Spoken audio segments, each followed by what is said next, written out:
Front, now we're going to see a little four-wide action. Crazy out of the trail. Oh, he gets over in the lead on the record. 3x3 entering 4. 3-2. At the flag stand, side by side, it's going to be Jason Maines winning it at Talladega.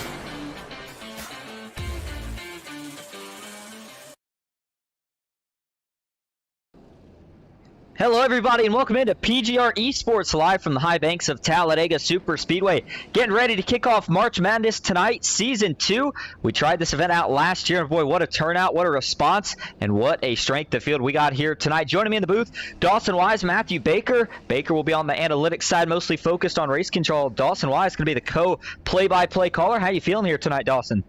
I'm feeling good. We got a massive field in here tonight. 54 have made the grid. That's insane to see here as we start March Madness. A lot of fun stuff to look forward to. A lot of battles to look at tonight. It's going to be a fun one. I can't wait. Absolutely. Well, let's go ahead and get right into it as these drivers get ready to roll off the grid here tonight with your race info. Again, getting us kicked off tonight. It's March Madness round of 32. Still regular payouts at a relatively normal race format. And as you can see there, the Craftsman Truck Series 50 laps the distance here tonight.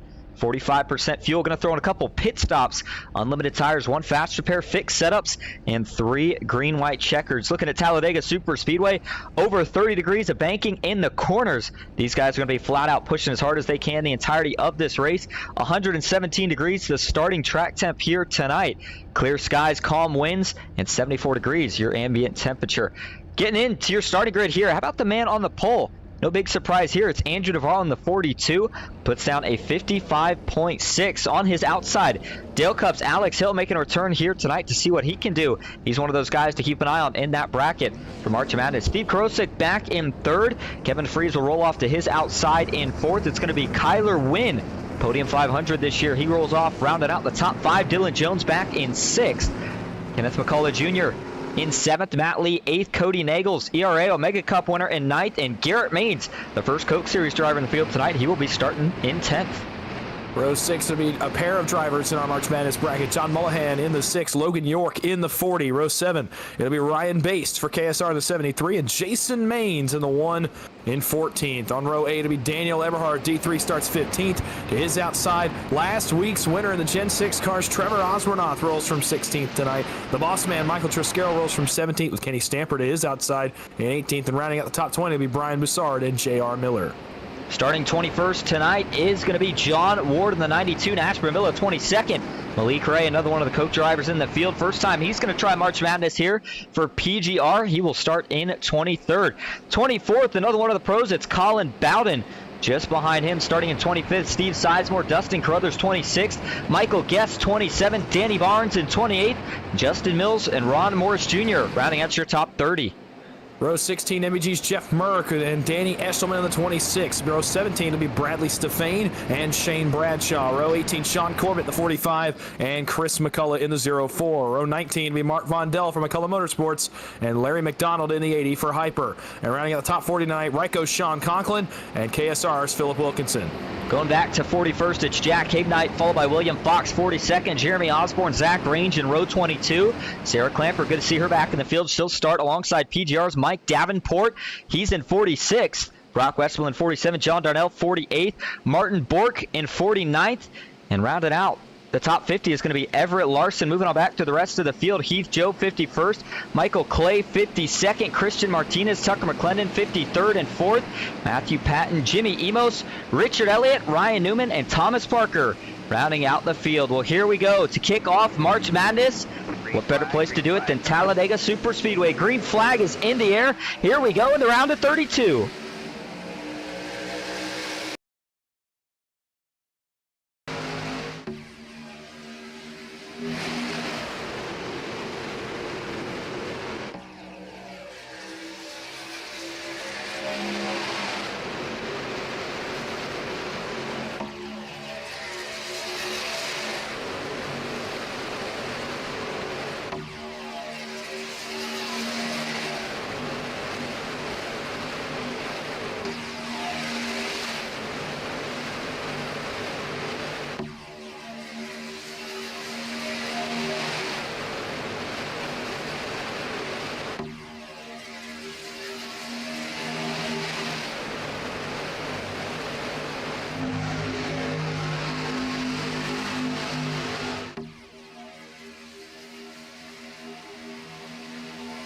Lap 1 in the books. Welcome back to PGR. Alex Hill, he leads the opening lap with Kevin Freese tucked behind his back bumper. Navarro trying to work the bottom here with Kurosik. Everybody just trying to find their groove. No 3 wide yet, kind of surprising to me. 2 wide most of the way back now. Right as I say that, it's John Ward, the first one out of the line. He brings KSR's Dustin Carruthers with him, but they have a ways to go to get to the front. That's from about 12 rows deep in the field. 2 wide most of the way back, still up front. Hill drops to the bottom. He leads in 3.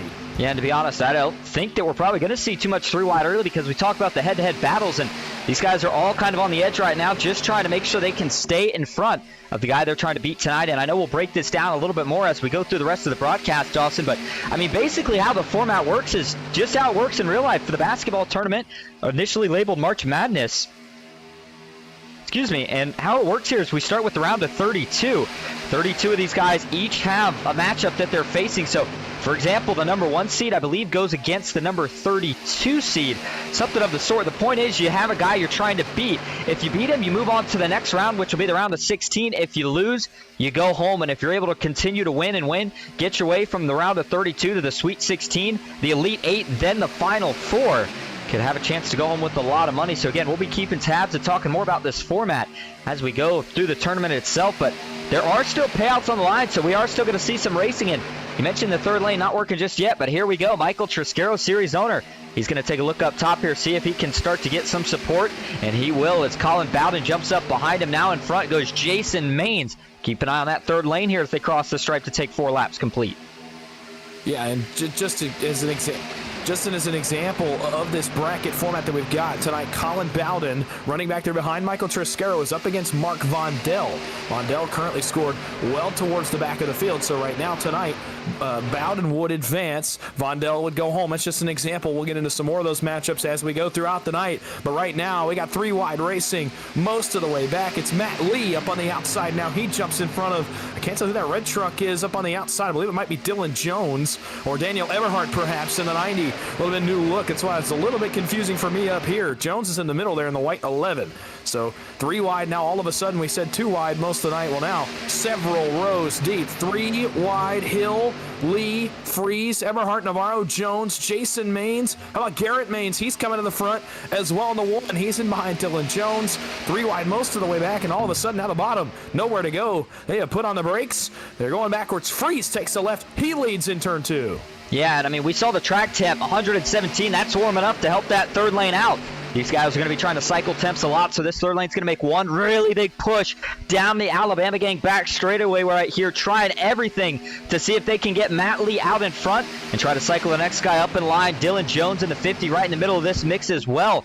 But no surprise up top to see Daniel Eberhardt. Good to see him back in the field tonight.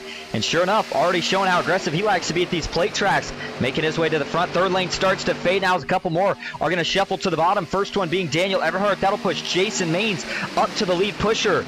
And now they are going to stay 3 by 3 as they cross the stripe. 6 laps complete. Temps ran out on the top side. They're trying to get it back formulated, but Jason Maines just not enough temperature, I don't think, here to push up there in the 1. They're going to continue to fade. Eberhardt actually found a spot in line, 4th in the middle. So he profited pretty nicely off of this little bit of fading that the outside line did. He found himself a spot as Freeze and Hill continue to lead the way. Dylan Jones quietly has worked his way through the first couple rows. He's up 3 spots, but he's already up on row number 2. Eberhardt plus 8. John Ward is plus 8. Bowden's plus 9. How about Jeff Merck is plus 13 further back in the field? The guys, especially the ones that are in the bracket challenge, they want to get to the front and get to the front fast. That's who you see up here at the front of the field so far. How about Kevin Freeze and Alex Hill? They've done a great job controlling the lanes. And again, look at the bottom. The bottom starts to fade. Now the top starts to get a little bit more run in it. Jason Maines trying to bring Matt Lee back to the front. 4 of them are clear up front here into 1. And sure enough, some of them were going to split. Actually, both lanes. I thought a couple would go down. Lee goes up. Alex Hill jumps to the bottom. Kevin Freeze now with a push from Dylan Jones. Here comes help from the 42. Andrew Navarro, Steve Karosik down there, along with Kyler Wynn. Now, we talk about all these guys that are at the front, all the head-to-head battles, but somebody that's currently not at the front, Dawson, that I'm a little surprised to be saying this is Cody Nagels.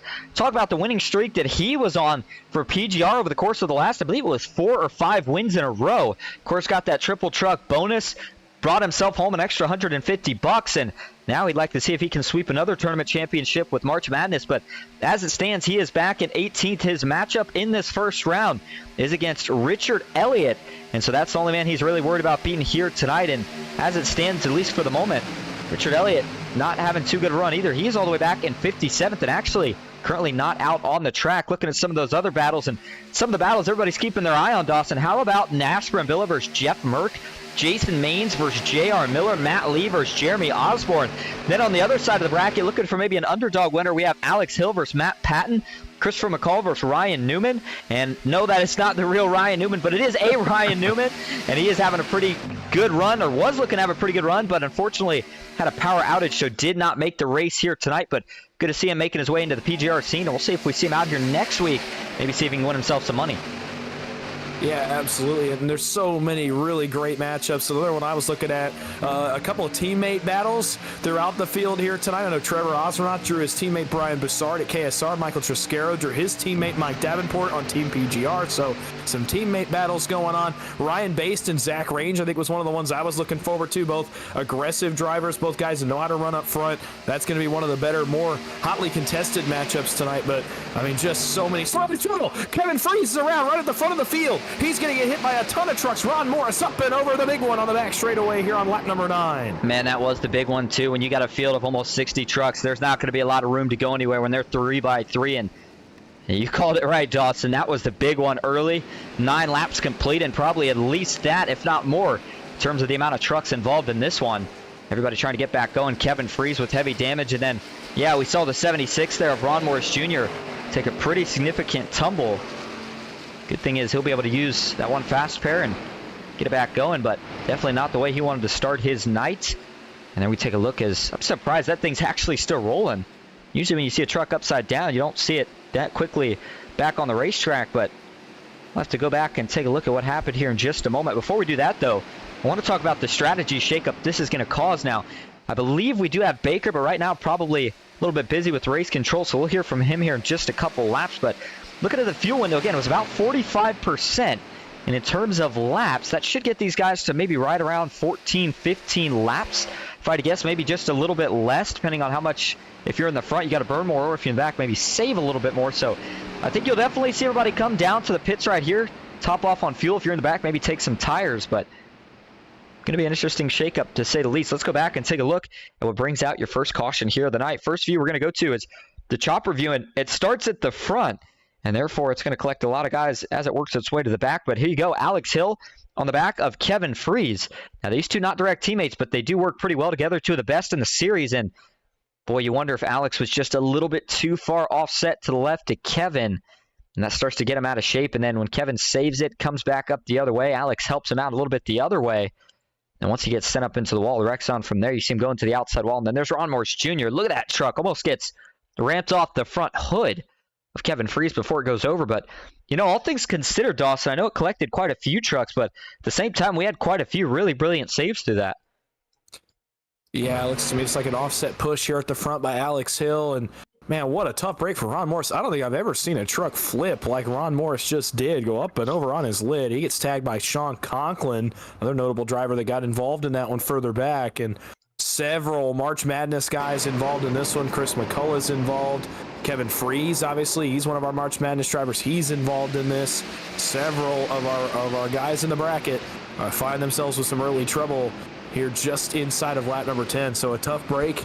Like you said, yeah, it could have been a lot worse. A lot of great saves, but a tough break for some guys, mainly Kevin Freeze. You saw Mike Davenport involved in that one. Interestingly enough, he is actually racing against his teammate, series owner Michael Triscaro, for their head-to-head battle for this first round. But give you a couple more looks at this one here before we go back to see what's going on live. And here we go. I want to take a couple cockpit views, but actually before we do that, let's go back and take one more view here as Kevin gets turned. And I feel like if we go to the TV follow view, we're going to get a little bit of a better angle on exactly if it's, again, it does not take much. These trucks can push a lot harder than any of the other cars in any of the other series. The problem is, if you get offset, it's still going to turn a guy around. And Alex was doing a great job, but yeah, just a little bit of that offset push. And it comes at the worst point in the track, too, because when you're coming off the corner, Dawson, that's when these trucks unload. And unfortunately, there's not a lot of grip, not a lot of downforce at that moment. And that's exactly when Alex Hill gets into the left side. And then Kevin Freeze hits the wall, does a couple of pirouettes here. Everybody's trying to miss it. And then there's Ron Morris Jr. going up and over. And he's going to go about once and a half here before he lands back on all four. He did get tagged by a couple of guys in the process. And then you saw Mike Davenport getting involved in this one. Man, just a really, really nasty wreck overall to get things started. But, I mean, it's racing, and it's what we see at a track like Talladega. So, all in all, good thing that all these guys are going to go and get things fixed up. But let's take an onboard view here with Dustin Carruthers, who actually looks like they were able to do a relatively decent job of sneaking through this. And, oh, I think maybe he just clipped Kevin Freeze right as the wreck happened, and then got tagged there by Dylan Jones. But overall, phenomenal save out of one of the drivers out of the KSR stable. Yeah, absolutely. Great save by several guys up front. Dylan Jones as well. I thought for sure he was a bit of a goner there off turn 2, and he got tagged in the front end of that. But he manages to keep it going as well, keeps himself up front. So great job by the guys up front to not wreck more when Kevin got hooked into the outside wall. Usually we see somebody come off the wall, come down a little bit too far, start a second wreck, a chain reaction wreck after it. And luckily there, looked like most of the guys up front got away unscathed and kept that from being a really, really big incident. Well, we had a request in the chat to see the bracket, and actually we were planning on showing this at the first caution, so it came pretty quick. But here's what it's looking like. And again, you see that tournament format. We started with 32 trucks tonight. Everybody's got a dancing partner. You got to beat your partner to move on to the next round. And that is exactly what we're seeing right here, right now, with all the aggressive racing, is everybody trying to be the man to move on to the next round. And if you do so, you'll be in the round of 16. After that, it's the round of 8, followed by the round of 4, and then 2 championship drivers race it out to determine your March Madness champion. So again, really cool little format. We'll see how things work out, but you see some of the notable picks, and I think a really cool underdog victory here that we could see tonight would be Colin Bowden versus Mark Von Dellen. I mean, we know Mark's got all the talent, one of the plate racers, but when you hear Colin Bowden, you say to yourself, okay, well, that's one of the Coke guys. I mean, I feel bad for who he's got to go against, but I think Mark's got a pretty good shot at it. We'll see how things go. You got Kyler Wynn versus Larry McDonald, John Mullihan versus Brock Westmoreland, Ryan Bass versus Zach Range, Steve Sizemore, Kevin Freeze. I mean, a lot of really, really good matchups tonight. They're only going to get better as things go on, and it'll start to get a little bit more of a clearer picture on who's going to have a chance at it after we get through this first round here on the night. Yeah, going to be a lot of fun. I'm looking at a lot of these matchups. They're going to be fun to watch. These are several matchups of guys that are going to be running right around each other throughout the night anyway, so I look forward to seeing where it goes. And we can't forget that we still have normal payouts here tonight. We'll talk more about these when they start to matter as the race gets closer to the end, but 300 to first, 225 to second, 180 to third, 150 to fourth, 130 to fifth, and $80 to round out your top six. All right, here we go. 12 laps complete. Getting ready to see the green flag again here. First restart of the night. And in the field in the hands of Navarro and Karosik. Good restart. Doesn't look like there's any checkups at least yet, as all the engines roar back to life. Through the gears down into turn number one. Everybody going to stay probably double file, at least for the moment. Now, these trucks do take about a lap to get up to speed as they work their way through the high banks of turn 1 and 2. Navarro's got the help from Matt Lee, Steve Karosik, Kyler Wynn trying to get locked up on the high side. They do just that. And now it becomes a race of which one of those third trucks in either lane can get to the back bumper of the guy in front of them first. It's going to be the inside. And with that, looks like at least for the moment, Garrett Maines is going to hold off, or excuse me, Andrew Navarro is going to hold off the charge with help from Garrett Maines and Matt Lee. Not for long, though. Karosik back to the outside. Gets right down the door of Navarro here in 3 and 4 to side draft him, pull him backwards a little bit, keep that line from moving forward. Bit of a break here looking back towards Trevor Oseron. About the first 17, 18 trucks have broken away by about 3 car lengths on the remainder of the field. We'll see what happens to that if we look further throughout the field. Some guys biding their time here up front, and it's allowed these top 18 to kind of scoot away a little bit and allow themselves some room to work, some room to race. And for now, everybody's still too wide. Everybody's still minding their P's and Q's here up front. A lot of space being given. You see from about 4 truck on back, there's a ton of space here between some of these trucks. These guys saw that wreck up front and now realize, okay, let's calm down. Let's log some laps and get our trucks closer to the end. Karosik can win, though. That's not what they're thinking. Steve Karosik of Dale Cup now leads in 3 and 4 at the bumper of Kyler Wynn. Yeah, and we took a look right there at the back as they went down the back straightaway, and yeah, you could see those gaps starting to form up, but as you just noted, Dawson, up front, still a lot of aggressive racing here between Steve Karosik and Kyler Wynn, and don't look now, but here comes that third lane being led by Hyper Motorsports captain John Ward in the 92. He's looking to get a run and looking more importantly to see if he can get some help now. I go back here and taking a look at Logan York as well. And now, interestingly enough, kind of wondering here if Logan has maybe kind of transitioned to working with some of the Hyper Motorsports guys, but he does have a driver cam. We'll take a look at that here momentarily. Trevor Osinoff at the front now, leading that third lane. He jumped up, getting a little bit of help from John Ward. Watch for maybe a couple others to jump out. Everybody else, though, as one truck jumps off further back. Oh, we got one going around way out towards the back. It's Jason Maines, and now it's going to collect a couple more, and it will bring the caution back out. Just getting ready to note that second pack that they were actually going to need to get lined up or they'd be in danger here of losing the leaders. They didn't make it that far. Mark Vondel was involved in this one. Jason Maines, Christian Martinez. And that was 3 of your bracket drivers that I just named right there in of itself. And man, oh man, looks like Christian Martinez is going to have to tow. Jimmy Emo still out on track. Mark Vondel working his way around. I think he'll be able to drive it back to the pits. We saw Shane Bradshaw involved in that wreck as well. So let's go back and take a look here at how this whole thing kind of starts to formulate and where exactly it all goes wrong. I think it starts with the one truck that we saw get darted off track, and that's the 41 machine. I believe Osborne here. Yeah, sure enough, Jeremy Osborne. He's going to get is it a little bit of help here. Let's go to the chopper view, take an aerial look at it. Ooh, yeah, just behind him. It's going to be, is it a little bit of an offset push? Ooh. Almost looks like maybe either some net code or some contact there from Jason Maines. The front of that truck. Oh, yeah, it is contact. So you see Jason Maines riding behind. I believe that's Michael Guest. And gets down into the 41. And then as they're all trying to collect themselves, Mullihan, Maines tangle. Maines goes around. And then on the bottom here, still trying to miss it. It's Mark Vondel and the 71 who get together. And that wasn't at the end of it. Bigger wreck happened back up top with Christian Martinez and Jason Maines. So even though it happened towards the back, Dawson, not everybody was able to miss this one. Not quite as lucky. And that's a tough break for Martinez. He committed low, tried to stay in the gas. And right as he ducked low, that's where Jason Maines ended up. He netcodes through him, but the damage was still done. Yeah, tough break there for those guys that were running way off that lead pack, just kind of going for the same piece of real estate, coming together, trying to get lined up, trying to get formed back up to get back to the lead draft. It goes wrong right there further back and brings us to a halt here again on lap 16.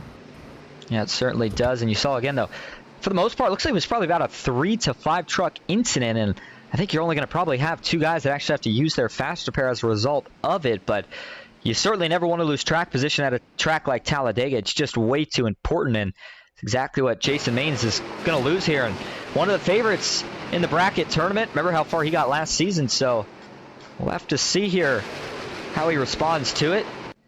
And of course, as we go back live up front, a couple guys going into the pits, topping off on fuel. No surprise, or most of the field, rather. 17 of 50 laps complete. And again, it is now Kyler Wynn being scored as your leader. Alex Hill back in second. Steve Karosik in third. Ken McCullough Jr. fourth. Trevor Ozernoff fifth. Dustin Carruthers back in sixth. That's 2 of the KSR boys. And don't forget, last week, Dawson, we were here in the Gen 6 cars. We loved the racing we saw, and we loved the teamwork that we saw from these two right there at the end. Dustin Carruthers and Trevor Ozernoff.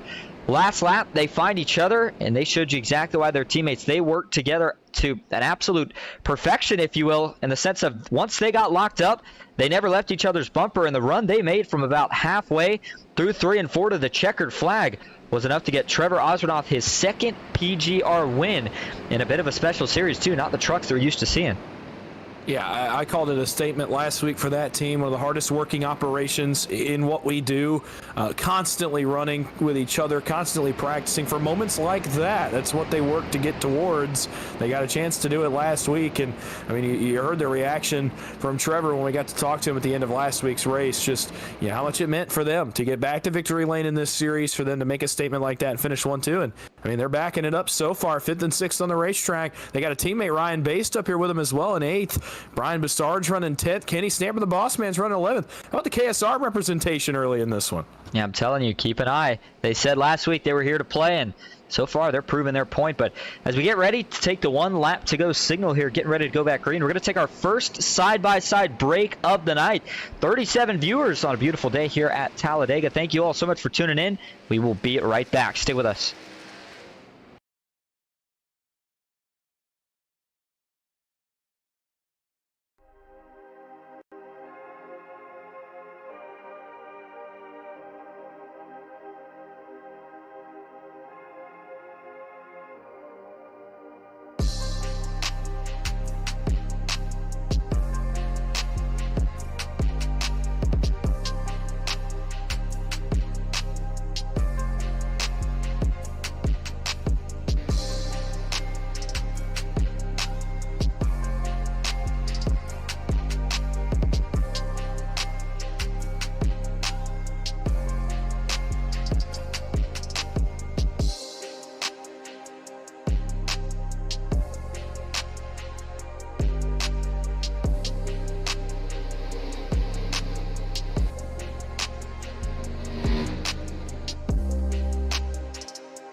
Front, now we're going to see a little 4-wide action.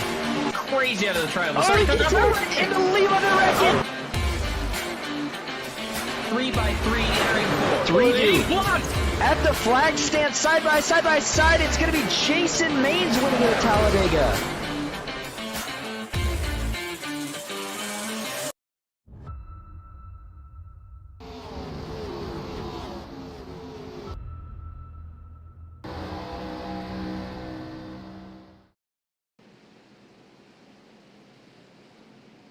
Back live at Talladega Superspeedway, getting ready for the second restart of the night. We appreciate everybody sticking around through the break. And up front, Kyler Wynn and Alex Hill, Steve Karosik, Ken McCullough Jr. Here we go, 18 laps complete, make it about 7 from halfway when we cross the start-finish line this time. Green flag back in the air, through the gears they go, nice and smooth. Already linked up as both the inside and outside, a little bit better of a jump on the bottom by Steve Karosik and Kyler Wynn. And boy, we know Kyler Wynn no stranger to these super speedways, got the job done over in the next gens for the Podium 500. And I'll tell you what, Dawson, that was an event that we both got to compete in at some stage, and man, the aggression level over there versus here is probably about the same. So Kyler definitely taking some of the things that he learned from over there back here, and of course we've seen him in PGR before. No surprise to see him add another win to his list if he gets the job done here tonight. But further back, 2x2, Nasper making his way up through the field. He'll drop to the bottom. Here comes the 45 machine on the outside. That's Sean Corbett. Oh, big block up front. Kyler Wynn just took the nose off Steve Karosik's truck. It stacked up the middle somehow, some way. Oh, no, maybe a little bit of displeasure here by the 27 of Karosik into the back of Kyler Wynn. That was a really close moment here at the front of the field. So the 82 blocked the move of Karosik as he went up to take the nose of his teammate Alex Hill. That's going to allow last week's winner, Trevor Oswanoth, goes to the lead. The fabulous Stamper Hornet on the bottom here, the 89, pushed by, guess who? Cody Nagels has made his way to the front here off of 2. Yeah, if he didn't get enough TV time last week, boy, you bet he's going to get enough this week. Right now, a lot of aggression. And there's the driver cam. We're showing him right now. And look at that, all smiles, not showing the seriousness yet. Shows you just how relaxed he is up at the front of a field of 60 trucks at the fastest track in all of motorsports. But right now, on the outside, Kyler Wynn, Steve Karosik, not been able to get back clear of the fabulous Stamper Hornet paint scheme just yet. Trying to make something work, and I think that Cody Nagels feels just fine right now pushing Trevor Osnoff. He runs second on the bottom. He's got Nasper just behind him, but here we go. Third lane starting to get linked up, starting to get formed up. And how long before we see a change of the lead come from that outside line? Haven't quite seen it yet tonight, but ooh, big check about back. Mullahan and Mills have to catch it. They do. Kevin Freeze goes below the apron momentarily. Everybody saves it, and back up front, no break in the 3-wide action. Yeah, watch out for your brackets because Hyper's Matthew Patton, one of the lowest seed, the 31 overall seed, is up second in the outside line, pushing Kenny McCullough to the front. He's up against Alex Hill tonight. He's about to be door-to-door with the 77 here in 3 and 4 as the third line has made hay, 6 trucks deep, all the way back to John Ward, sixth in line, back behind Daniel Eberhardt. They're going to be even with the leaders. Kenny McCullough pokes the nose out front. The middle up to side draft here, but look at the run that the outside gets. The 0-3 leads, and the 3's coming with him at the line. Yeah, that was a really good job right there by Matthew Patton to make sure he followed Ken, even when he wiggled just a little bit. Kept that push nice and strong all the way through the short chute down into turn 1, and I'm telling you, the 03 got all but clear. The problem is they've got one of the best of the best on the inside there as a pusher. Alex Hill, you know he knows how to manage temps while keeping Steve at the front. So this outside's going to have to do a lot of pushing, but at what point does the 3 truck of Matthew Patton run out of temps? Certainly doesn't look like that's an issue for the bottom lane right now. They are rolling. Kyler Wynn jumped down. Now Cody Nagels will jump back up. That puts Dale Cup 1, 2, 3 in the middle. McCullough Motorsports leading the top, and the independent driver for Kyler Wynn currently leading the bottom. Oh, big mistake there. You line up the Dale Cup trucks 1, 2, 3 in the middle, and they are rolling. Fresh temps for Karosik. He pushes Nagels to the lead. At the line, it'll be the 6 and the 27 going 1-2. Back down towards turn number 1. The KSR guys staying in there for now as Nagels drops across Kyler Wynn. You see KSR lined up 2 deep behind the Dale Cup teammates here. Ryan Bass, Dustin Carruthers have found their way to the front to help out their teammate Trevor Oswanoth. Outside starts to fade once again and through the middle. Matt Lee starting to make his way back in the front. That black and green truck further back. Michael Triscaro as well. Guys that were at the front before have cycled back forward. But up front, all Dale Cup, all in the front row into 3. Tallest taking an onboard ride right there with series owner Michael Triscaro. He's got a great run going right now. Up 8 positions from where he started, currently in 9th. Still inside the top 10 and close to a payout position. By the way, turns out payouts are actually a lot higher, and that makes sense because we ended up having probably over 20 drivers, what was expected here on the night. So a big field and big payouts are only fitting, but Steve Karosik, Cody Nagels comfortably leading the bottom and middle lane. The top is going to try to start to get rolling yet again. The 43, Malik Ray, Colin Bowden, both locked up. The 71, the 90 of Daniel Eberhardt just behind them. Dawson, that's 3 really strong trucks up top, 2 pros, and basically a pro in himself. Daniel Eberhardt might as well be at these super speedways, and they're going to get a big push down the straightaway as Carruthers tries to go to the bottom. Does he get split 4 wide? No, looks like Baste is able to let him in. Another close moment, and now that's going to break up all the momentum in the middle lane. Middle lane still rolling, though, because those 3 teammates are still nose to tail. They know how to manage this situation as I believe Matthew Patton as well has gotten into the middle lane. Wow, nice move by Patton. I thought he was still up in behind Kenny McCullough, but he managed to find his way in line. Now it's Kyler Wynn pushing Cody Nagels. It's Alex Hill pushing Karosik, and still Bowden and Malik Ray up top. And it's three, pretty much like you said, pros. Eberhard, a former Podium 500 winner, third in line up there. He's essentially a pro at this now as well. Those are, again, three very strong entries up on the outside of the racetrack, and they bring along with them a bit of a convoy. 3x3, 7 rows deep out of the Alabama Gang super stretch again. Karosik, Nagels continue to lead, but for how long? Here comes Malik Ray up on the outside. Big run for Malik. Took another look right there at Jeff Merck, but here comes the top. Steve Karosik still leading the bottom, and Alex Hill, all he's got to do is just stay to at least the rear quarter panel there of Malik, and he's not going to be able to jump down. As you see, he wasn't, and unfortunately, in the contrast of when you get that big run, it means that you're getting ready to lose a lot of momentum once that run dies out. That's exactly what happened. Malik fell back 2 to 3 rows, and now Alex Hill will get pushed clear of his teammate Steve Karosik. Doesn't jump down yet, but I mean, what about the job we are seeing right now from Matthew Patton, who actually slams the door right there on Steve Karosik. I'm not sure if Alex was trying to bring him down, but Patton made room. Steve couldn't do anything about it, and what a move right there from the 3 truck. Well, again, like I said, it's the guy he's racing this week that he's now following here on the bottom of the racetrack. It's Patton versus Alex Hill, and I don't know if Alex thought Patton would get to the front this quickly, but now in his rear view mirror. Up top, though, how about the move from Jeff Merck to the outside? He gets the race lead on the bumper of Malik Ray. He may get down in front of Kenny McCullough right here and end up with the race lead on the front stretch. 0-3 goes to the middle. 60 up top in front of the 71 of Malik Ray as they try to figure things out. McCullough goes to the bottom. Can Merck get enough of a push here in the middle to be able to get down? I don't think he will, and that clears the room for NBG's Matt Lee, the 0-4. He goes to the lead in 1. And I was looking back there. That was Mike Davenport who they went around, and Brock Westmoreland actually went into the pit. So not sure what the issue was right there for Brock, but unfortunate ending to his day. I mean, I don't see the strategy play. It doesn't look like anybody else went in. So back up front, though, as you just said, Matt Lee leads the way still here in the middle. Jeff Merck up top. Ken McCullough Jr. on the bottom with a push from Alex Hill. Matthew Patton there as well, along with Steve Karosik, Cody Nagels, Kyler Wynn. How about Justin Mills now in the 4 truck? He's made his way up here in the middle of all this 3-wide action and 3-wide mess we've got going on. There was Mike Davenport, who again had to go to the apron, and that was probably for the best. You can make 4-wide work, but hold that thought. Here we go, pit stops. First one of the night. Alex Hill's going to lead him in. First one on a green rather. We've already got one guy that blew it. It's Ron Morris Jr. He'll just pull back out on track, realize he's not going to make it. Further back, we had somebody else that it looks like actually hit the outside wall. We'll go back and take a look at who that was here in just a moment. Was that John Darnell? Yeah, it was the 99 truck. Pretty heavy left front damage. Let's go back and take a look what happens to John. We saw Ron get way too hot into the pits, and then as Darnell pulls down, oh no, he doesn't. I think Darnell was trying to stay on the track, and it's actually somebody else that pulls down from the top line. We always talk about, Dawson, you can't really do that here for that reason, and that's pull down from the top line on a pit stop, that is, but somebody tried it, and unfortunately John Darnell probably not too happy right now. That cost him quite a bit.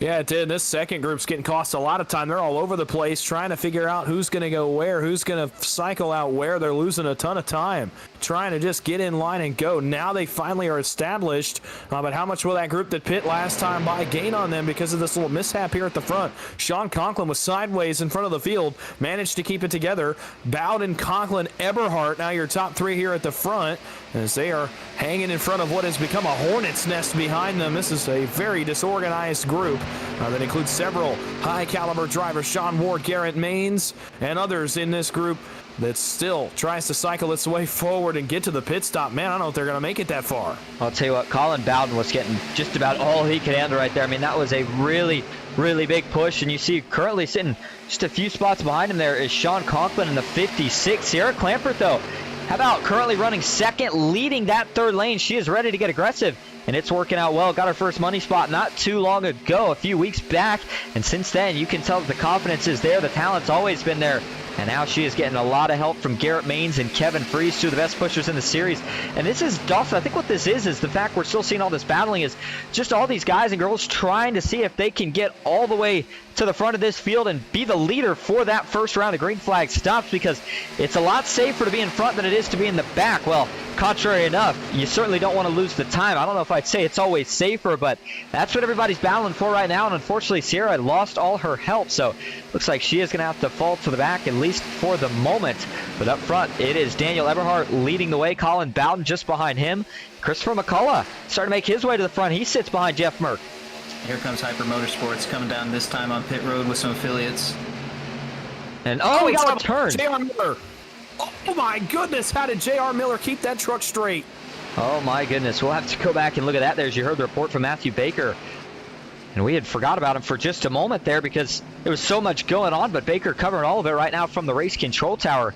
And all these pit stops we saw, and what about the save that we just saw there? Again, we're going to have to go back and take another look at that.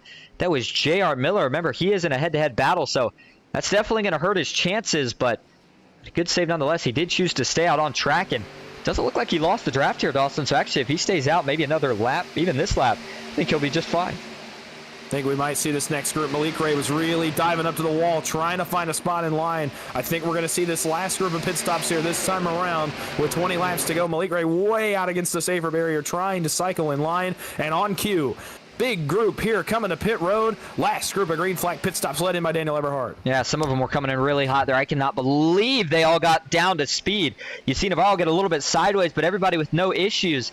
Malik driving through the pit stalls, making sure that truck's ghosted, that he doesn't have to worry about anybody else. And then you saw Garrett Maines almost tangle with Colin Bowden. Boy, wouldn't be the first time we were saying that, even if it was unintentional. But as we go towards the front of this group, we're going to have to see where they cycle out here, Dawson, because as we look at the track map and where your leaders are, at least for the moment, you have to go back to Kyler Wynn in 15th.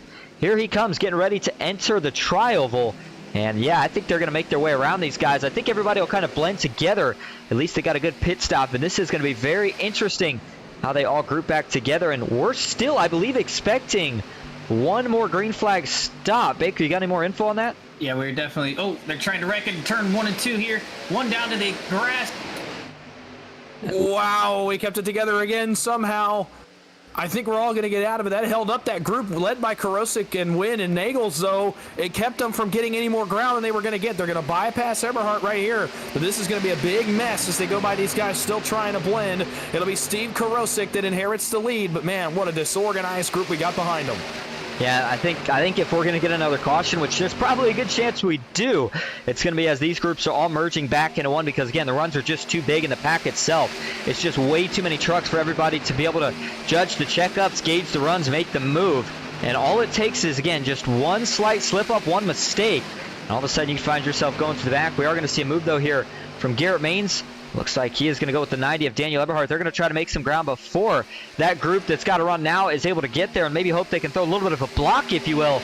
You see Matt Lee leading that outside with a push from Malik Ray. Again, this is that second pack, which has basically now just become one pack. Alex Hill jumps out. Kyler Wynn throws the block. Looks like Cody Nagels will quickly jump back down low. It was actually Nagels who jumped out, followed by Hill, and now that Lee and Malik are there, they're going to jump right up to the top, see if they can make something work. This 71 has been one of the best pushers all night, but it's only 2 trucks. A lot of shuffling out back, and just like that, back to 3x3 off of turn number 4.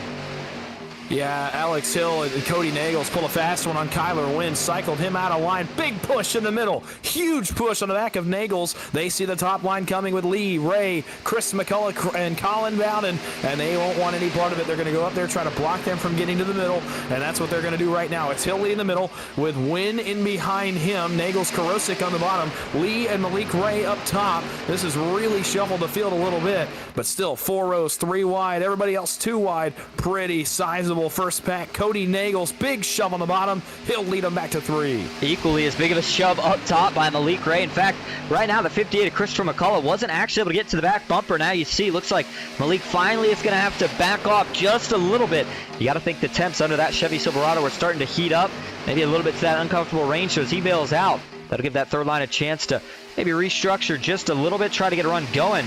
That's exactly what they're going to do. As Kyler Wynn jumped up top, he's going to go ahead and take a risk, see what kind of ground he can gain, and make it 16 laps to go as we cross the stripe that time. And you heard Baker saying there before he was so rudely interrupted by all the action we had going on track, the action going on track, that there's one more pit stop. Now, Dawson, this opens the door to some strategy. Do you go as soon as that window opens, which is probably about 3 to 4 laps from now, or do you try to run this thing all the way to the end and then go in for just a splash of fuel? Well, I tell you what, I probably would go early if it were me. Just number one, to get away from the pack. You saw what that did for the Steve Carosa, Cody Nagel's group. They weren't in all that fishtailing action going on in the second group. They probably would have broken away from a little bit there had they not been held up in turns 1 and 2 by the lap machine. So I would probably go early, get away, get some guys you know you can tango with, and try to make good lap times. I think that's going to be better than going in with a big group that's inevitably going to run this tank out, go all the way to the end of the run and try to take a splash. I don't know if I'd risk getting on pit road, trying to get off pit road. That just seems like a hassle. For me, I would go early, and I imagine we see some guys do it. Well, somebody else that we need to take a moment to talk about here tonight who we maybe haven't seen as much on the money racing scene here, but good to see him out here tonight, and that's the captain for KSR, Kenneth Stamper. We got a little bit fixated there earlier on Trevor Osnoff, who, again, phenomenal run he's had, but what about the run tonight that Kenneth Stamper has had? Currently sits in that 10th, now 11th position. He's up 7 spots from where he started tonight, and again, currently sitting just outside, or just a couple spots outside, rather, the last money positions. Now, we talked about the fact that the payouts did go up since all the drivers that we had. Dawson, do you have an idea of what the payouts are looking like here tonight? Yeah, they are quite a bit bigger than what was advertised earlier. 400 to the winner tonight. As the caution flag is out, they rudely interrupt me again. Yeah, so we'll go ahead and get back to the payouts here in just a moment as we try to find the exact cause of the caution. Looks like we're getting data that might have been Corbett, Clampert. I mean, there was a big wreck somewhere here, and it looks like it was right around the pit road entry. It's Tucker McClendon, Sierra Clamper. They get back rolling. Ryan Baste, he's a little slow. Not sure if he's got any damage right now. William Fox, Steve Sizemore, looks like he's back here rolling slow. I mean, not really sure exactly what happened here. Got a couple reports that, again, this happened by the pits, but I don't think anybody was scheduled to pit in. Ooh, this is going to start with the 5 truck here, actually, of Steve Sizemore, it looks like. And he's going to get a little help. Here we go, coming out of turn 4. Jeremy Osborne, they get a little mismatched in terms of offset to the left for the 41. And once he gives him the push, that actually hooks the 5 down. He's trying to... Ooh. Yikes. Not the best look from that angle. We're going to go back and go to the cockpit view before anything. It certainly looked like that was a savable truck out of harm's way, and then all of a sudden it was going dead right back into the field. Here you go. He's trying to save it. Yeah, I mean, he had it saved. You know, I don't think there was any intent there, Dawson. I think he just got too antsy more than anything, and that's a really tough break for Steve. But then, of course, the rest of the field, and what initially looked like a phenomenal save, turns pretty nasty here pretty quick as once he goes back up the track, cleans out Sierra Clampert, Shane Bradshaw. And it looks like the 67 was involved there as well at the end. Jimmy Emos, nothing he could do. And that was pretty heavy damage. You saw Jimmy roll into the back of the 5 there at the end. Not sure if he wasn't too happy or if that thing was just broken. It looks like it was certainly pretty destroyed. But, I mean, to me, Dawson, looks like, again, a good save gone wrong, but just a case of a driver getting a little too antsy here. And that happens when you don't run a ton of these Steve Sizemore. When we see him, we see a lot of good runs. But here tonight, just a little bit of a mistake right there. Yeah, to me it looks like, you know, you rotate the truck, he pulls it back to the right to get it saved, and I think what he's trying to do, and no fault to him here, is try to get back in line. He's trying to blend back in line and get back up on the racing surface because you don't want to try to drive on the apron with cars coming by you with your foot still matted on the throttle. So I think what happens is he just tries to maybe flick the wheel just a little bit just to get back in line, and he just overdoes it. And unfortunately, it grabs the tires grab the ground, and he goes a little bit further to the right than he wants to right there. Gets a little more than he bargained for. So tough break. Again, I don't think it's anything egregious, nothing intentional in my eyes. Just he overdid a little bit, overcorrected just a little, and it's a tough break for several people right there. And you saw Base tag the inside wall there, and actually in the chat, John Daniels says he caught the transition of the banking that ends on exit of 4. That's actually a good point. And yep, I was just getting ready to say I've had that happen before. It's a little bit less likely of a chance here at a track like Talladega, but man, I cannot tell you the amount of times that happens at a track like Daytona. In fact, earlier in the College Series, about probably a couple months back, on the last lap, they had a big wreck. I got down on the apron, missed it, thought I had it saved, and then sure enough, the front splitter dug into that transition right from the banking to the apron and shot me straight back up into the outside wall. And I think that John Daniels, you hit it on the spot. That's exactly what happens here.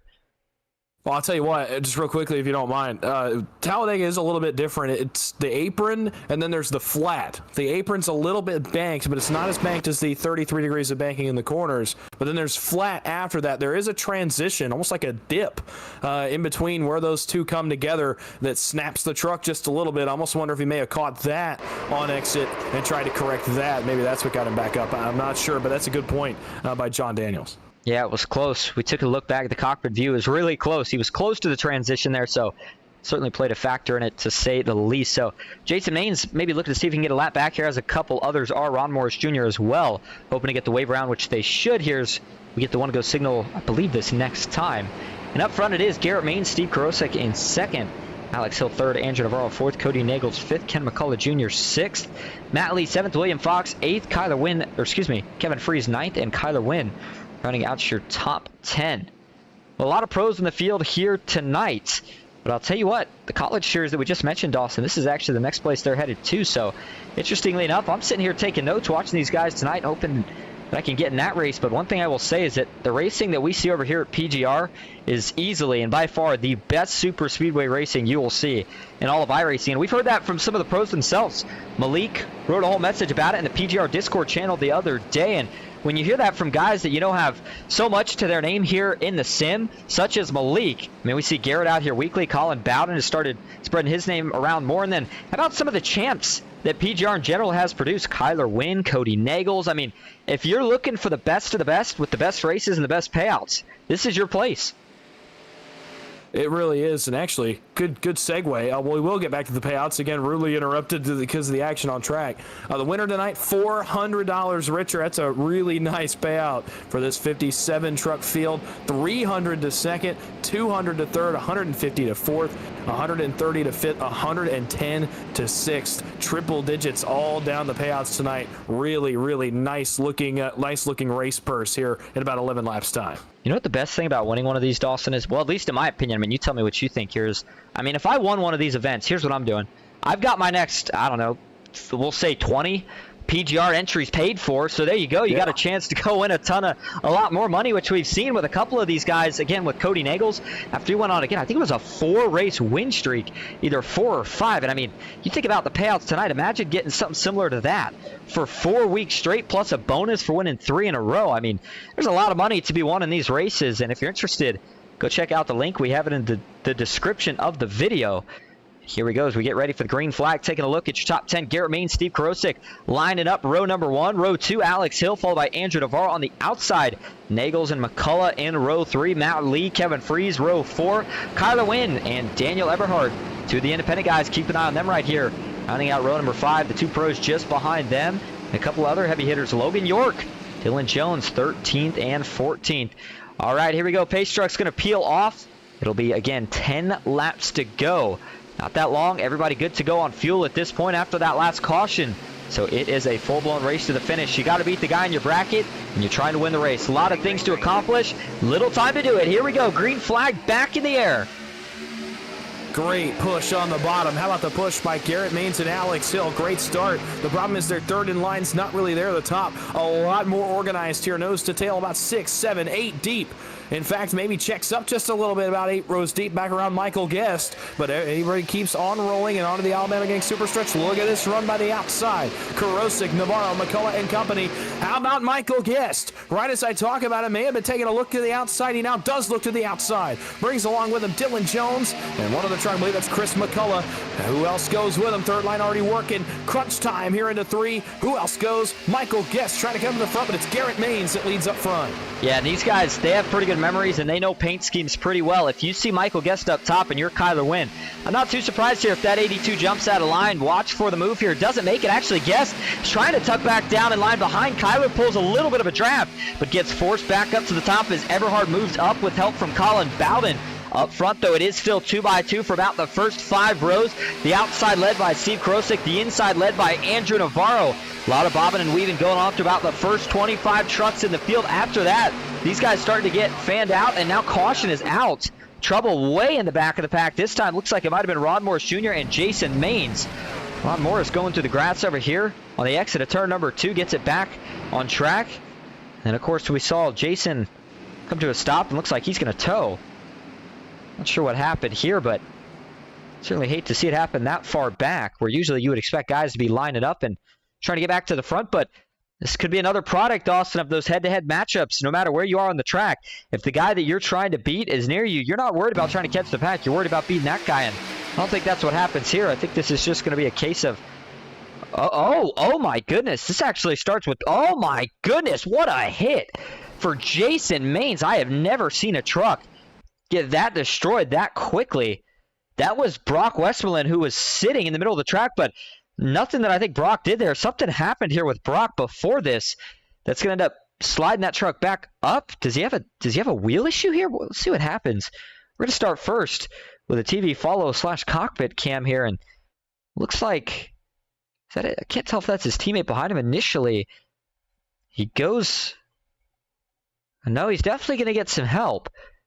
And actually just behind him there, that's what we're trying to figure out exactly who that was. No number on the truck. But once Brock gets turned here, you see that he yanks the wheel to the right.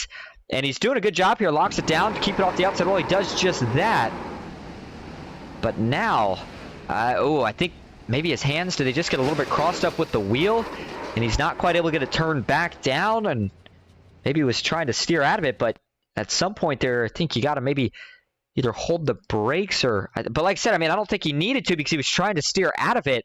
And it looked to me almost like Dawson, his hands just got crossed up as he was trying to turn it back to the right and just ran out of room and came on the track at just about the worst time right as the field was rushing on. And watch this hit here again as you're going to see the on-rushing Jason Maines with just absolutely nowhere to go. Ron Morse Jr. is going to try to dive low. He doesn't miss it. And then, yeah, Jason gets the brunt of it, the 67 of Jimmy Emos. These were a couple of hard hits right here.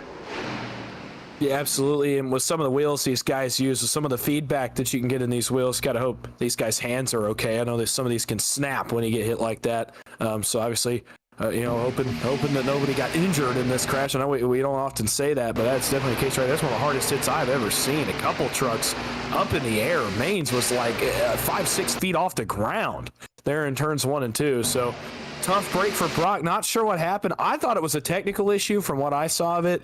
Some kind of issue that he has when he comes off the racetrack. But like you said, may have gotten crossed up. And man, talk about the worst timing possible for all involved right there. And that is one of the more violent ones we've seen in a while. Yeah, very well could have been either or. But yeah, as you talk about, interestingly enough, for the people watching home saying, what are these guys talking about? Injury, it's a game. And that's what I thought about too coming in at first. And sure, it's a sim, but yeah, you'd really be amazed. They do have direct drive wheels that can have Newton meter forces. I don't know. Do these guys get into double digits? I don't know. I got a basic Logitech, but the point is, we've seen it on driver cams before with all the sim rigs, the super expensive wheels, that some of these can give you the same force feedback or close to that you might experience in certain forms of real racing. And yeah, when you hit a truck that hard, sometimes it turns the wheel in a hurry and maybe sprain a thumb or break a thumb, who knows. But point is, nasty wreck here to bring us back under caution here with 7 laps to go.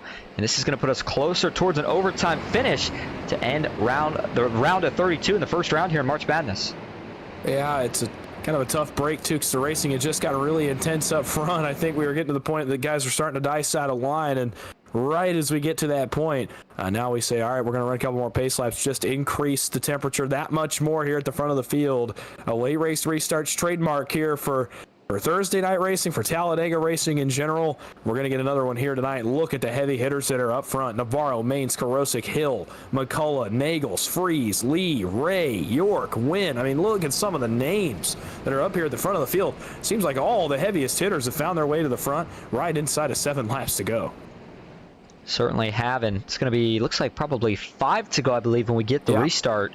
So with that in mind, let's see if we can pull up one of the guys that we have running up front here tonight, and one of the guys that's having a pretty good run. But I'm looking here, and we really don't have most of them in the PGR Discord channel, so we're going to settle a little bit further back here. By the way, NBG has changed around a little bit. Looks like Michael Triscaro is actually working with NBG here tonight, so maybe not with Team PGR anymore. We did think he was going against his teammates, so let's see if we can get a quick word with series owner on how he's feeling about this whole event in general. Hey, Michael, this is Austin and Dawson up at the booth. Got a copy? I do, man. How you doing? Pretty good. Well, I'll tell you what, March Madness back for Season 2. So far, so good. It's been a cool event up to this point. We still got some racing to finish off here the rest of the night, but As for you, I mean, you're battling your teammate here tonight. First off, how you feeling about that? Yeah, it looks like he just got his lap back. I was sitting pretty, but I know I have one of the worst luck out here of any of these guys, so we'll see what happens on that last lap. If I'm caught up in something, I could see Davenport squeaking behind me, but it's all in good fun. Not my best night tonight. A lot of trucks on the track, so it's kind of hard to navigate around here tonight, but give it my all here. I'm hoping it just goes green and I could make up some spots here. We'll see what happens. It's going to be 5 laps to go. Well, we're going to ask you a little bit more, but you guys are getting ready for the green, so we'll go ahead and let you get back to it. Get ready for what could be the final restart of the night. Thanks for talking to us, Michael, and good luck the rest of the way. All right, thanks, guys. There you go. And just before we get ready to go back green, let's see if we can get another word here from Baker. Well, it's been a pretty crazy one up to this point. Baker, what are your thoughts on it? What are you expecting here for the end? And looks like he might still be doing some race control duties, so we'll leave him to it. We'll get ready to go back to play-by-play here with what's going to be 5 laps to go. The high banks of Talladega Superspeedway. Andrew Navarro on the outside, Garrett Maines on the inside. Dale Cup currently sitting back in 3rd, 4th, and 6th. What can Nagels do to help his teammate Alex Hill? Green flag back in the air. Here we go. Big push on the outside this time again. Alex Hill gets right in the back bumper of Navarro. Look at the run. He's already cleared out in front of Garrett Maines. The bottom will surge here in 1 and 2. Karosik pushing Maines. McCullough frees. Malik Ray down there as well. Strong line on the bottom. They will push clear. Garrett Maines will get himself clear to Steve Karosik. Potentially get clear off of 2. Tight clear off Navarro. Maines blocks him. Navarro goes to the middle. No harm there. Woo! Trouble here at the front. All kinds of guys sideways. Freeze Ray on the apron, and around goes Daniel Eberhardt. Around goes Dylan Jones and Mullahan and others, and we're crashing here on the back straightaway. Yeah, Michael Guest was one of the first 2 to go around. He saves it. Meanwhile, just in front, there's Mullahan, and I think we got lucky on this one, Dawson. This was not nearly as big as it looked like it was going to be. Just about the entirety of that wreck. I mean, they fanned out 5, 6, 7 wide down the entire length of the back straightaway, trying to miss it. And again, that's a result of when you start seeing some of those big blocks being made, but it's a lot of money on the line tonight and a lot of things that can happen here with this tournament bracket. So a lot of guys willing to do just about whatever it takes, and I think this may have been a case of that. Daniel Eberhardt involved in this one as well, but let's back it up and take a look from where it all starts here. And it starts with that big, you said clear initially, Dawson. I was thinking, well, I don't know if he was quite clear, but he makes it work, or at least it seemed like here initially. And let's go back and take a closer look here on the move by Garrett Maines to try to jump up in front of Steve Karosik, as that's where this whole thing kind of starts at. Here we go. So, yeah, off of 2. Boy, I mean, it was so close, but you see, I think maybe Steve even had to, I'm not sure if he lifted or not. The point was Navarro, I think, saw the move being made, figured it was going to cause a stack up. He tries to jump low. Steve maybe gets into the back of Garrett with a little bit of a push, and I think that's what sends Garrett down. Yeah, you see, it's a little bit of an offset right push as Garrett is not quite up all the way just yet, and so that sends Garrett down a little bit. I think, does he go to come back up? Steve goes to get back down, and they kind of meet in the middle there. That gets Steve into the right rear Garrett, but that actually doesn't turn him. Garrett does a good job holding on to it, as does Steve here initially. And yeah, I think Steve was just trying to tuck back down in line more than anything. And unfortunately here, Navarro and Steve, I think there's maybe just a slight bit of net code on the left rear of that truck. That gets Navarro down into freeze, and now the mad scatters on Dawson. Everybody's just trying to pick a lane to miss it. You see Daniel Eberhardt ducking down. Him and John Mullahan are going to get together. That sends him down into Michael Guest. Guest gets spun around, but it is actually indeed Eberhardt who ends up getting the worst of this one here, as he's going to spin down, and I believe he's going to tag the inside wall pretty hard here with the rear of the truck. Yeah, that's a big, big shot. And so not much to that one, including not many guys involved, but definitely looks like there's a chance Daniel Eberhardt might be using that fast pair that he's got here on the night. Yeah, it's a tough situation. Obviously, a pretty good move there by Karosik. I did call it clear. He was clear. It was very close, but he was pretty clear. Now, Garrett Maines has moved to the top, not quite as clear. They're not able to get connected at all, and they bounce off each other a couple times. I mean, Karosik tries to get back in line. Maybe pushes Garrett down a little bit. Garrett tries to square back up on his nose, and by that point, just not enough speed there for the one to try to get back up in line. It stacks up the line behind him, and some innocent bystanders involved there. Eberhardt, Guest, and others, Mullahan as well. They're going to lose a ton of spots here for something that they did not start. Just kind of stacked up and went back there and caused a chain reaction. So tough break for those guys as the front guys ran out of real estate trying to get squared up on each other there to push forward. Certainly did, and now this is going to send us into our first overtime green-white checkered finish of the night. we'll see if we can get things wrapped up. But John Daniels in the chat again says, I think this is the end of the race, desperation setting in. And I think that's the second time now tonight that John Daniels has been just about on point. And, you know, we've experienced it, Dawson. It's just one of those things that happens, especially at these super speedways where you know how hard it is to make ground back up at the end of these races. And, you know, I mean, what can you do? You don't want to just sit back and let things play out. You want to do everything in your power, but sometimes that leads guys to do things maybe a little bit more aggressive than they would if they were on a normal, in a normal mindset towards the middle portion of the race. But that's how we also get some of the great racing we see. And I think the only way you really counter that is if you want to be at the front and not have to worry about it, you go to the front earlier. But that time, the wreck that we saw actually kind of stemmed from the front. So throw all that out the window, again, as we get ready for the first green-white checkered finish here of the night. Yeah, I mean, everybody from 7th on back, you're outside the money. You're not going to make anything from this race. If you finish 8th, which is where Malik Ray runs right now in the 71, you're not going to get anything here tonight. That's where you finish. You got to go forward. The problem is, as guys try to push their lines forward, as guys try to get real estate, as guys try to gain positions, that tends to happen. The closer to the end of the race that we get, the more moves like that you see, the more desperate the pushes get, the more intense it gets, the closer everybody gets together. And it leads us to wrecks like that, where you run out of real estate late in the race, and that's what happens and sends us into overtime here for the first of 3 potential attempts. Well, I do want to, again, thank everybody that's been out here tonight supporting, watching these guys go at it. Started with Newman Plowman. Ryan Newman, again, we don't think that it's the actual Ryan Newman, but was supposed to be racing tonight. Didn't happen. Good to see you tuning into the broadcast here earlier on. Tipsy, Devin Ray, Thomas Parker, Donalda Adams, 7 C's Events. A couple others are joining late. Troy Elliott, John Daniels, of course, Jimmy Crow. Don't get to see him too much in the chat, but good to see him out here tonight. Backyard Bird watching. And then Capital Cap and Chris M. Sim Racing. Thank you all so much for coming out here tonight, along with everybody else that's watching, but maybe not chatting, and getting ready to see some overtime racing here at Talladega. And again, let's go ahead here before we get back green. See if we can bring up that bracket one more time and take a look at maybe some of the battles to keep an eye on here right at the end. Cody Nagels was the biggest one I had my eye on. Richard Elliott, the man he was racing tonight, but after Elliott had those issues, Cody here is just going to be all out going for the win. And then there was a point where we saw Alex Hill and Matt Patton pretty close together, but it looks like Patton's got a lot of work to do. Not sure if it's going to work out now.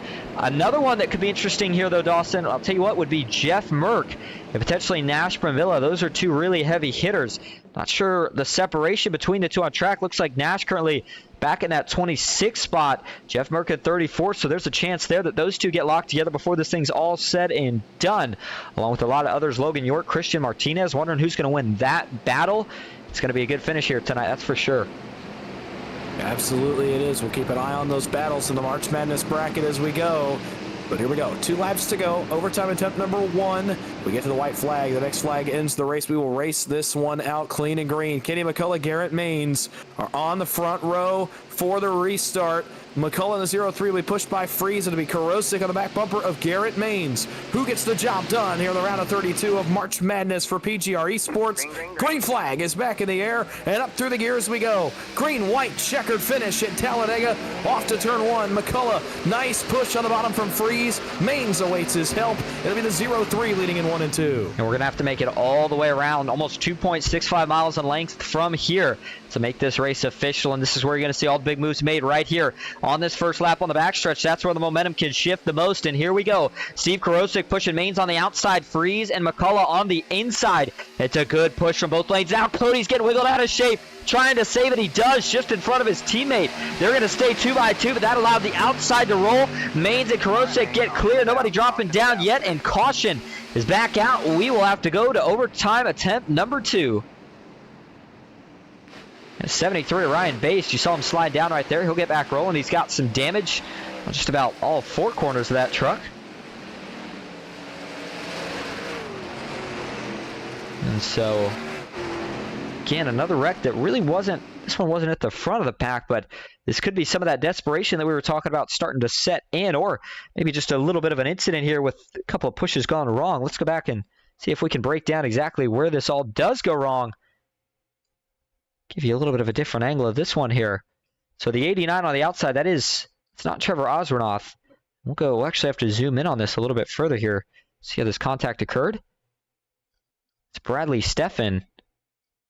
Not sure if it's Bradley Stefan or Stefan. Hopefully I'm pronouncing the last name right, but Yeah, it's certainly what it looks like right there, Dawson. Maybe Base creeping up a little bit, the 89 creeping down a little bit. I think they were both kind of going for the middle. It looks like Base comes up more than Stefan comes down. And so Bradley, not much he could do. Once they started hitting each other, they just continued to hit each other until eventually it turns the 73 around. And it's not just going to collect those two. Mike Davenport, who you heard just after that last caution we had, got back on the lead lap, was ready to go back to battle with his teammate, but not going to get the opportunity to do that after being involved in this one. Yeah, to me, it looks like perhaps an example of some tunnel vision there for Ryan Bass in 73. I know it's not really a problem that we see from some of these top guys, but it can happen to anyone. That's the only thing I can think right there, because, I mean, if you're getting your spotter calls in your ear, you know he's out there. You know that Bradley Stefan is to your outside, so I can't imagine that Base would have just turned right up the racetrack. He starts to follow what looks to be Jeff Merck, I think, right in front of him, and unfortunately brings him to the path of Stefan. They get together. Tough break there for the 73, but again, happens to the best of us. Yeah, it certainly does. That tunnel vision, especially when you see a lane that's got a lot of momentum forming up. Trying to get there, you want to go to the front, and fortunately in this case, as you noted, it's going to cost a couple guys a chance to get back up there as Based and Stefan maybe lose all their track position from this. But besides that, again, only a 2-truck wreck, so it doesn't collect a lot of guys, but ticks off some more laps. And now, I wonder, does fuel start to become a question? I think with the cautions, go ahead. Oh, I was just going to say, I was watching the leaders while we were breaking down the tail end of that wreck. Malik Ray, Garrett Maines, Andrew Navarro, a couple others further back. Looks like Logan York is one of them, are on the apron. They're on the flat. They're rolling around the shorter part of the racetrack, not up on the banking, trying to keep that fuel in reserve. So I think it's beginning to become a question. It's starting to root itself in the back of these guys' minds. We're getting really close to the end of the max laps you can go on a window here. And Logan York, first time that he's got, looks like a webcam here for the driver cam tonight. So as we take a couple looks as he gets ready for potentially, what is this final restart there, and looking a little stressed, trying to decide what exactly he wants to do here. See if he chooses to go the high lane, the low lane, or if he gets trapped somewhere in the middle. But certainly appreciate Logan having an onboard for us here on the night. And again, not sure if he's really working with Hyper now, or if, I mean, he's got the Blind Squirrel Racing scheme on there, but I thought I'd heard rumors. Well, for now, we'll call it what it looks like. So Logan York working with Blind Squirrel Racing. He's got a couple of teammates, maybe not so much here tonight, but in general, owner of that team is Ambrose Knievel. So look to see if they get to one to-go signal this time. It is Garrett Maines leading the way, Steve Karosek in second. Angel Navarro back in third, Ken McCullough Jr. in fourth, Malik Ray rounding out your top 5. Kevin Freeze back in 6th, Cody Nagel 7th, Kyler Wynn 8th, Alex Hill in 9th, and Colin Bowden rounding out your top 10. We are going to take one more side-by-side break, but we will be right back for the conclusion. The round of 32 for March Madness for PGR. Stick with us.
Front, now we're going to see a little 4-wide action.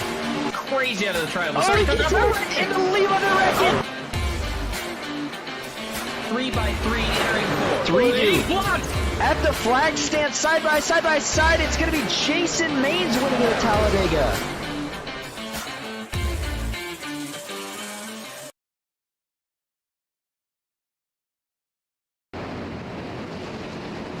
Back live at Talladega Superspeedway, overtime at number 2. Garrett Main, Steve Karosik, all trying to bring home the big money here tonight. We've seen a couple wrecks now, a couple quick wrecks, one at the front, one at the back. See if these guys can get this cleaned up here for at least a lap to make this race official. And what can Andrew Navarro do there on the inside? Malik Ray, a couple of the big names that you knew would be up here at some point. They came all the way down to the green-white checkered to see him. Here we go, green flag back in the air. 2 laps to go at Talladega. Stacking up bad on the bottom and the top. It looks like everybody's going to get through okay. Garrett Maines pulls forward to the race lead here in 1. He's got a great pusher behind him, a couple great pushers. Andrew Navarro on his back bumper, Malik Ray behind them in the 71. What can he do here on this race start? Top side is going to be Karosik, McCullough, Freeze, Nagels, and Colin Bowden. Still very much in this one. Down the Alabama Gang super stretch, it's all Garrett Maines. The MCU body Ford F-150 pulls forward to the race lead. What can the top side do? Nothing much yet. The push by Navarro's got him really rolling here on the bottom. Bottom's wound up, but here comes the top.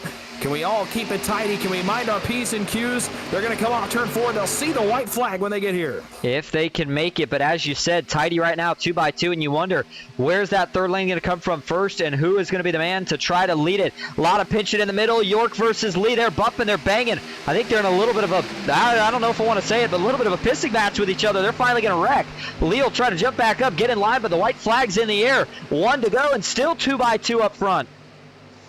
Karosik Maines, they wreck out back, never mind. We're going to settle it right here. About 11 to 12 trucks here in the lead draft. Maines, Karosik, drag race down the backstretch. Who looks 3 wide? Does anybody look 3 wide? Still 2x2. I imagine somebody's going to take a look. Karosik noses forward, Bowden up top. 3 wide further back, Karosik versus Maines in 3. Steve Karosik, he's going to need all he can get right here from Ken McCullough Jr. Garrett Maines, Navarro have to stay locked up. Malik Ray won't have a move, but maybe Kevin Freeze does. Who does Cody Nagels try to go with? Only 6 spots pay, but right now, 2x2 up front into the trial for the final time here on the night. They're going to drag race all the way back to the line. Maines versus Karosik. Steve Karosik gets it done.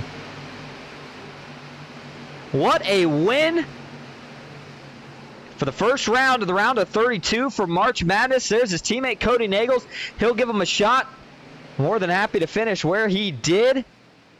And boy, what about that for a finish, Dawson? They kept it clean up front. They drag raced to the line, and the margin of victory, it looks like may have been just under or right around 100th of a second. And I'm showing 000s on my end, so I'm not sure what the official margin of victory is going to be, but I'm showing just like they did in the scoring tower in Atlanta in the Cup Series on Sunday night. They wanted to mirror it here on Thursday night, and I'm showing like they did 000s. So what a finish. And man, Karosik, great win for him, great win for that Dale Cup team. But for Garrett Maines, inches short again here in PGR on a Thursday night. Yeah, I'm sure he's probably pretty tired of being a bridesmaid, but still going to go home with decent money tonight. But I mean, what a job right there from Ken McCullough Jr. That's not a teammate in front of him either, so he definitely could have had the option there to split out wide, but if you know anything about Ken, you know that's not how he races there in that position. He'll tell you that that's Steve's race to win right there, and he's going to do everything he can to try to push him to that win. When I say that's Steve's race, I mean whoever's in front of him at the time. And Navarro, the same exact mentality right there. I'm pushing Garrett the rest of the way.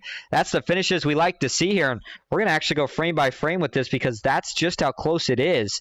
And there you go. Yeah, don't know if it's quite 1,000th. Again, we'll see here on official scoring, but definitely right around 100th, not more. Give it about a front bumper or so for Steve Karosik to get a win. And boy, what a win it is for not just Dale Cup, but Steve in general. Again, another one of those guys that you know each and every week he's going to be a threat, but seems like gets caught up in a lot of bad luck. And I think we're going to have to back this thing up here as we get the results because I'm sure he did a rollback, and now he's doing a little drift in there down the pits. Definitely some of the coolest burnouts you'll see when Steve Karosik gets the win. Yeah, really cool. He did hit a rollback when he got to the start-finish line. Looked very nice. He actually just hit another one here on the end of pit road. So he continues to drift. He's still celebrating here at the start-finish line with a couple of his teammates. So big win for him, big win for that team tonight in the first round of March Madness. This is almost an event in itself. And again, we'll get a full replay of that rollback here as we're going through your results, as he's going to do a little nose-to-nose burnout there with his teammate Cody Nagels, who actually finishes just outside the top 6. And with that knowledge, let's take a look here at what your official finishing results here on the night are looking like. Steve Karosik, your winner at Talladega. Bringing home a second-place finish here tonight was Garrett Maines, again coming up just short. Ken McCullough Jr. back in 3rd, Andrew Navarro in 4th, Kevin Freeze 5th, Malik Ray back in 6th, Cody Nagels 7th, Kyler went 8th, John Ward 9th, and Colin Bowden rounding out your top 10. Dustin Carruthers backs up a second with an 11th this week. Logan York finishes 12th. Sean Conklin in 13th. Heath Job 14th. And Chris McCullough in 15th. Jack Ignite finishes 16th. Justin Mills 17th. Matt Patton in 18th. Daniel Eberhardt in 19th. And Danny Eshelman rounds out the top 20. Going back to 21st here, Zach Range, 22nd, Michael Triscaro, Jeff Merck, 23rd. Martin Bourquet, 24th. Nash Bravilla, 25th. J.R. Miller, 26th. Jeremy Osborne, 27th. Michael Guest in 28th. Kenneth Stamper, 29th. And Everett Larson rounding out your top 30. Matt Lee finishes 31st tonight. It'll be Mike Davenport in 32nd. Brian Bassard, 33rd. Trevor Osmernoth in 34th. Danny Barnes finishes 35th. Sierra Clampert in 36th. Shane Bradshaw, 37th. Bradley Safane, 38th. Sean Corbett, 39th. And Ryan Bass rounds out the top 40. 41st, Michael Clay, 42nd. Alex Hill, 43rd. John Mullahan. Dylan Jones, 44th. Mark Vondell, 45th. William Fox, 46th. Christian Martinez, 47th. Brock Westmoreland, 48th. Jimmy Emos, 49th. And Jason Maines rounding out your top 50. 51st, Tucker McClendon. 52nd, Larry McDonald. Steve Sizemore, 53rd. Philip Wilkinson in 54th. Ryan Newman, 55th. Ron Morse Jr., 56th. John Darnell, 57th. Richard Elliott, 58th. And Thomas Parker, rounding out the field tonight, finishes in 59th. And a couple of those last trucks did not actually make the start due to some technical issues. All right, we're going to go get your top 3 in here for interviews. We will be right back at Talladega. Stick with us.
Back live at Talladega Superspeedway, and we're going to start first here tonight with your third place finisher, the captain himself from McCullough Motorsports, Ken McCullough Jr. Hey, Ken, this is Austin in the booth. Got a copy?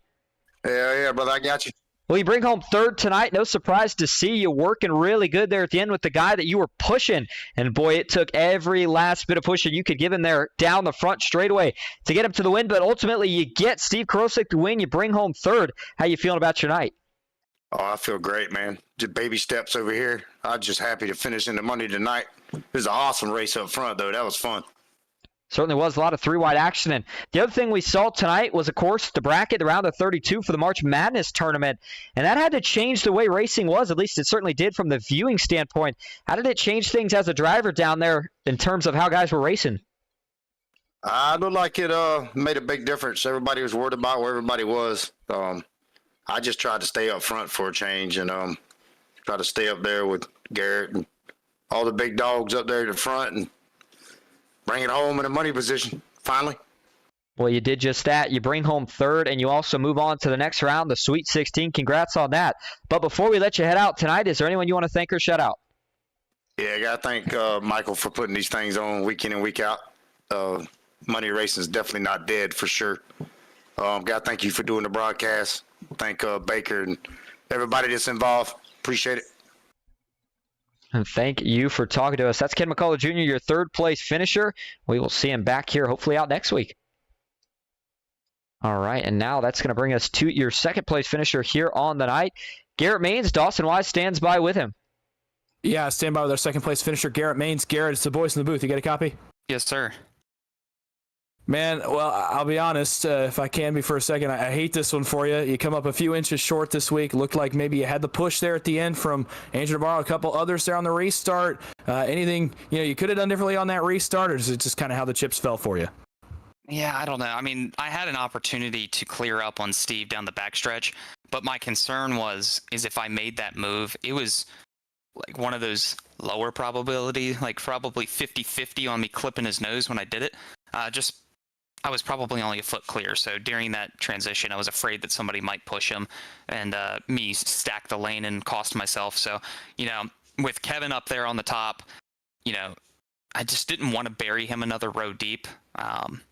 So I was kind of in a situation where I had to pick. And I was like, Andrew's going to push me till he's about to pop. So I stuck with him there, and he almost got us the win. Just the top line was so hard to compete with all night. And they're off of 4. They got our side draft and just mowed right on by us. So, to come up 100th short sucks. But, to be there in contention again, shoot, I can't complain about second. It's a good payday still. So really proud to be able to get back up there, and Kevin did a great job there, also finishing in the money. So it's a good night for us. Definitely a good night for you tonight, coming home in the second position. Well, it was the first round of March Madness tonight. We had 32 guys in a bracket. Did that affect the racing up front? What did you see from your perspective, how guys were racing each other, knowing they were up against one other guy in that bracket? I told Michael I should have run in the bracket. The only reason I didn't is I'm actually going skiing 3 weeks from now, so I'm going to miss one of the races.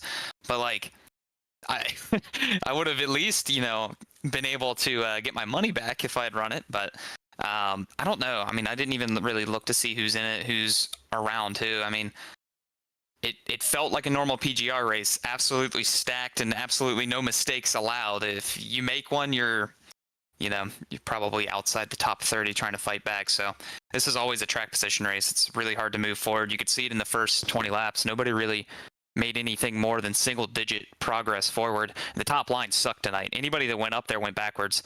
It was one of those situations where you kind of had to look for the middle, any opportunity that there was the middle, because the top would yield you, spots until the yellow. But if you went up there, you weren't going to clear down. I don't know if there were any situations where somebody cleared down with a strong front row. So this is one of those races where you just really had to, be perfect on pit road, and strategy had to be on point. Well, it certainly was for you tonight. You come home second here in this one, get a pretty nice payday coming out of this first race of March Madness. So before we let you go and celebrate and enjoy that payday, is there anybody you'd like to thank or shout out? Yeah, absolutely. Got to give a huge shout out to MCU Body, Linux, FGR Excel, Left Court Brothers, and all the guys at Ryko Performance for all the work that they put in. The Coke car this week was absolutely insane, and so was the NIS car. It's actually probably a little bit better, so it's really cool to see how much work those guys have put in and how much it's paying off. And I'm excited to see what we got for Richmond. We're already working on that, so it should be fun. But shout out to them for all their hard work. Well, absolutely. Congratulations tonight on a second place finish. A fantastic run for you. Nice payday for you. Go enjoy it. Go celebrate. And we will see you here next week. Appreciate it. Thank you. All right, and now that's going to bring us to your winner here on the night. Not too surprised to see Dale Cup in victory lane, and not too surprised to see this man either, Steve Karosik. Steve, this is Austin in the booth. You got a copy? What's up, man?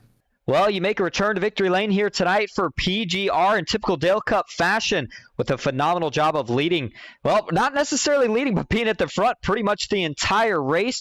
You get the push right there at the end from Ken McCullough Jr., and you pull it out by 100th of a second. Tell us about those last couple laps.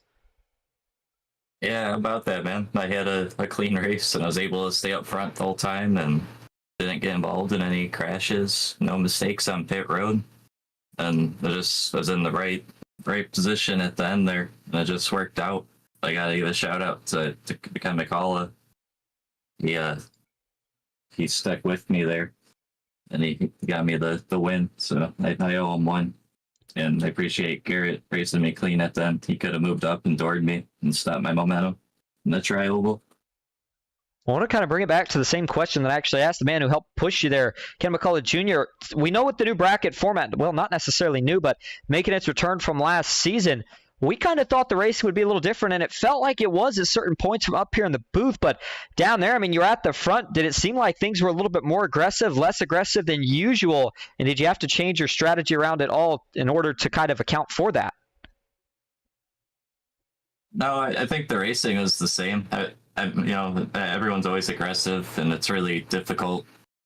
And but what we noticed is there seems to be like a setup change, so the trucks aren't handling very well, especially if you're pushing. But they don't feel much better if you're leading, and it's easy to spin somebody. So everyone's kind of adjusting to that. Well, you certainly were able to adjust to it pretty quick here tonight. You capture yet another win, and before we let you head out tonight, first off, how do you do the rollback for the people at home? And second off, do you have anyone you want to thank or shout out? The rollback, the secret to it is you got to be in fourth gear in the tri-oval, and you got to be maybe going 150, and you just kind of turn your wheel to one side real quick, and then you yank it as hard as you can, the opposite direction, and when the truck rotates, you actually drop it down in the first gear, and you just floor it, and the truck will straighten itself out, and you just hold it wide open and try and carry it. But yeah, I got to give a shout out to the team. You know, Dale Cup, Cody, and Alex. Everyone did awesome tonight, and shout out to you guys for broadcasts. About to watch that back. And yeah, I think that's it, man. Just, you know, it's nice to have a good race. It's been a while since I won in PGR. It's good to be back. Well, you got the win. You got the coolest burnout of anybody in the field. We will see you next time. Thanks for talking to us. And again, congrats on the win. Thank you. All right. Well, that is just about going to wrap up our coverage here on the night.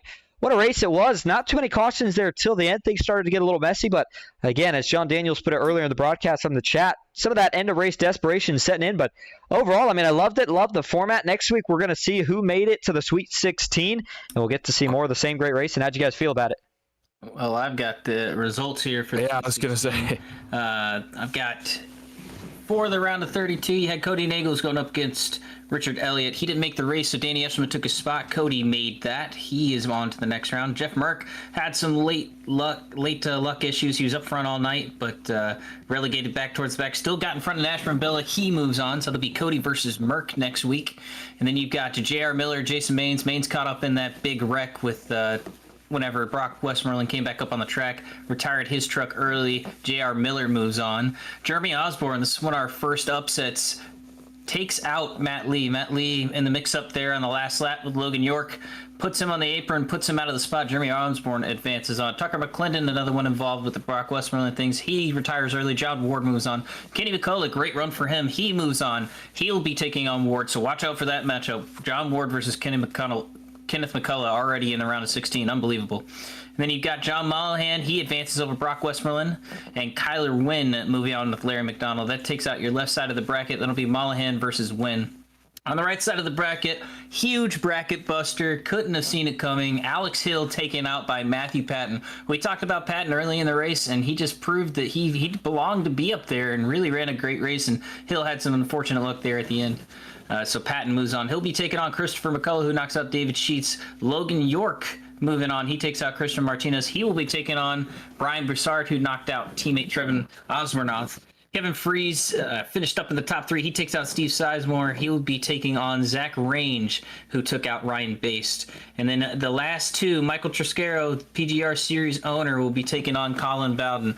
And next week, we are going Gen 6 at Talladega. We saw the racing last week, how crazy it was, and how much fun these cars were. Trying to make this our staple car for the series, and what better way to do it with the round of 16. Well, they call it March Madness, and I'm thinking that might be for more than one reason with what we're going to see next week. Love those cars. Can't wait for it. Dawson, you got any final thoughts before we head out tonight?